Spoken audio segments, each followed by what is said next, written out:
Annyeong! Hi everyone! Welcome back to my channel and this is Pinay Mom in South Korea. Kumusta kayo to netizens?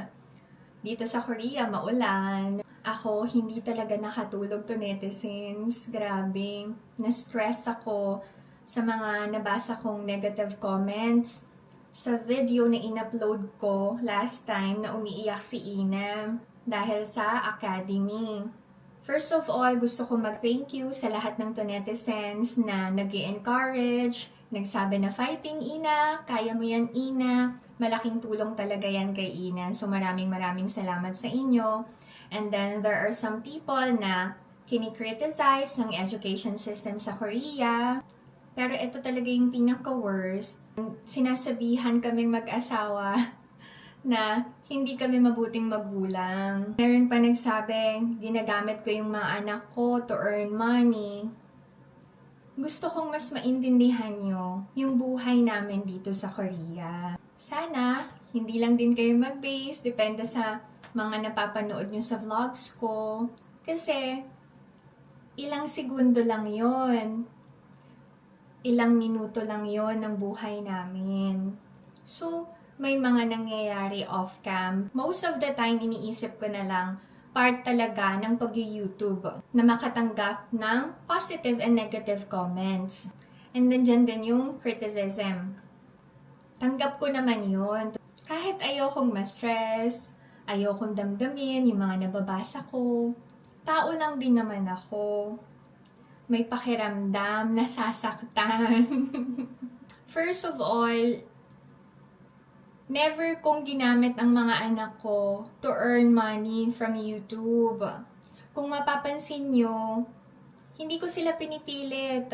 Yung mga exposure nila sa mga videos ko, maiksi lang. Pag ayaw nila. Walang pilitang nangyayari. Hindi ko kailangan gamitin yung mga anak ko para kumita ng pera. Pero masaya ako kapag nakakasama ko sila sa vlog. And on and off cam, masaya ako kapag kompleto kami. Madalas ko namang sabihin sa vlog ko yan. Bakit hindi ko na lang pag-aralin ng mga anak ko sa Philippines? Kasi ang life namin is nasa Korea, to netizens. May pros and cons pag nakatira ka sa isang third world country. Advanced ang Korea. Maunlad na bansa. Pero ang kapalit nun is you really have to work hard para ma-secure mo yung future mo. Ang pag-aaral sa Philippines is not an option for Ina and Ijun. Another concern, bakit hinahayaan naming mag-aral ang mga kids sa academy from Monday to Sunday? Bakit pinipilit namin ang mga kids na mag-attend ng class sa academy? Unang-una, hindi namin pinipilit ang mga bata to netizens. As much as possible, we want them to make their own decisions. Nung elementary si Ina and Ijun, napag-usapan namin na a-attend sila ng academies. Yung academies na choice nila and yung academies na sa tingin namin makakatulong sa kanila. So that's what we agreed about. Yun yung nangyari nung elementary sila. Pero simula nung nag-middle school and high school, hinayaan na namin si Ina and Ijun na mag-decide. Gusto ba nilang mag-academy? Anong subject? Ano yung gusto nilang pag-aralan after school? Saan nila gustong mag-aral? Lahat yon decision ni Ina and Ijun. Ang sinasabi naming mag-asawa, magsabi kayo sa amin and ipoprovide namin yung kailangan nyo at yung gusto nyo. Hindi namin pinipressure si Ina and Ijun to netizens. Sa totoo lang. Pero kasi si Ina, bata pa lang siya, achiever na talaga siya. Lagi akong nag-worry kay Ina kapag na-overwhelm na siya. Kasi nagbe-breakdown talaga siya. That's the reason why shinare ko yung ibang clips habang nagbe-breakdown si Ina. Kasi I want to show you yung reality ng life namin. Hindi man lahat masishare ko. Pero gusto ko din ipakita sa inyo to netizens na hindi palaging masaya. As parents, gusto namin syempre na makatapos ang mga anak namin. Part ng life yung pag-aaral. Ang problema lang, sobrang OA dito sa Korea. Kasi, hindi natatapos yung pag-aaral sa school. Meron pang academy. Anyway, balik tayo sa academies ng mga kids. I've said earlier na si Ina and Ijun ang namimili. Sila yung nagde-decide everything about academy. Ang ginagawa naming mag-asawa, sinusupport namin sila. Dahil gustong matuto pa ni Ina, so she decided na i-take yung extra classes ng weekend. And I also understand yung teacher ni Ina kasi gusto niya na makapasok sa magandang university ang mga students niya. I think lahat naman ng teachers, ganun ang goal. Makapagturo, matulungan ang estudyante na magkaroon din ng magandang future. Sabi namin kay Ina, before siya mag-take ng weekend class, okay ba sa'yo yan? Okay ba yung schedule mo? Maaapektuhan yung weekend mo? Hindi ka makakagala? Sabi niya, okay lang. Kasi high school na ako, kailangan ko talagang mag-aral ng mag-aral. And gusto ko talagang ma-achieve yung goal ko. So kami, as parents, kung kaya naman namin i-provide sa anak namin yon, bakit hihindaan namin? We always tell the kids na kapag hindi na kaya, pwedeng magpahinga or kung gustong mag-stop, it's okay to stop. Kung mapapanood niyo yung video, I ask questions kay Ina kasi I want her to make the decision. Kasi unang-una, siya ang nag-decide na umattend ng weekend class. And kaming mag-asawa, we want the kids to make a responsible decision every time. And we don't bribe the kids with material things. No, hindi kami ganun.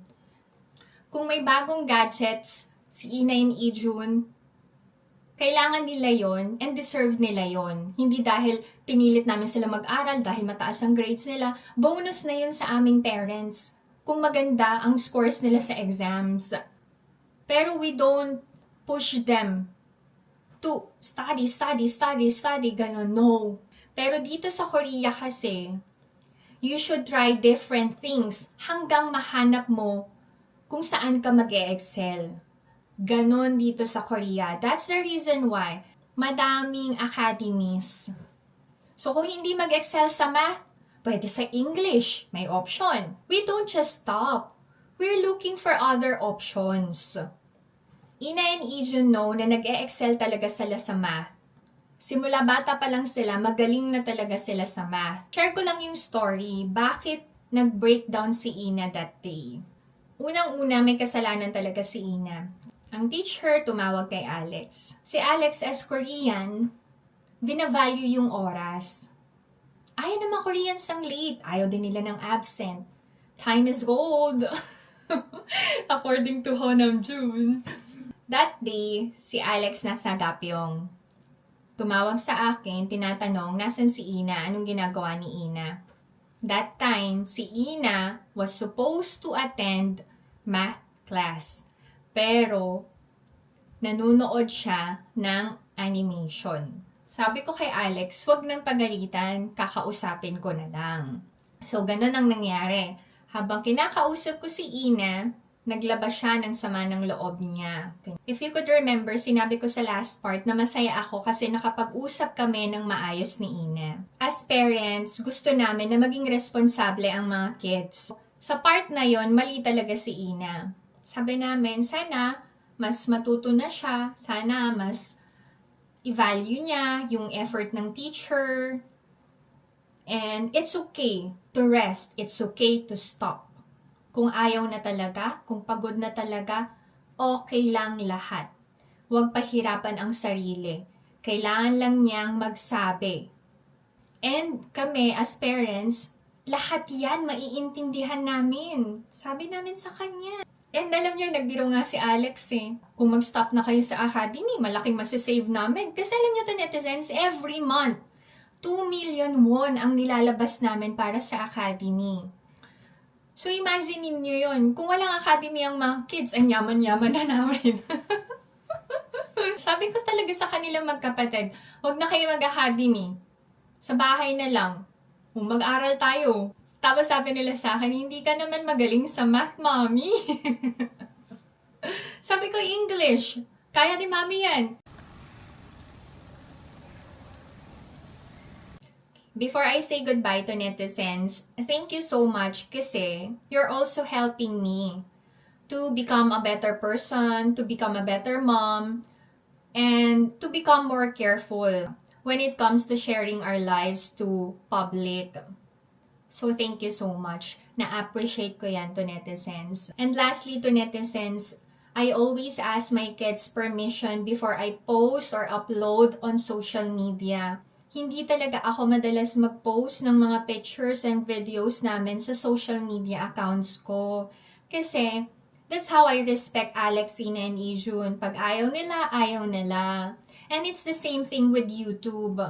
Yun to netizens. And it's okay, wag nyo na akong i-follow sa IG or Facebook. I-support nyo na lang ako sa YouTube. Kasi wala din naman kayo masyado makikita sa social media accounts ko. Hindi ako pala posing. Mas nag-enjoy akong i-capture yung life namin. Tapos, nasa YouTube na lang. Okay na ako sa YouTube to netizens. Okay na ako. Mas tahimik kasi and mas madaling i-manage. Okay. So, thank you so much sa pakikinig sa akin and thank you sa love and support nyo. Hindi lang sa akin, kundi sa buong family ko, lalong-lalo na sa mga kids. Fighting! Pag-pray natin si Ina and Ijun. Anyway, so that's it. This is my video for today. I hope that you enjoyed watching, and if you're new to my channel, please consider subscribing, like, and share Pinay Mom in South Korea. Love you!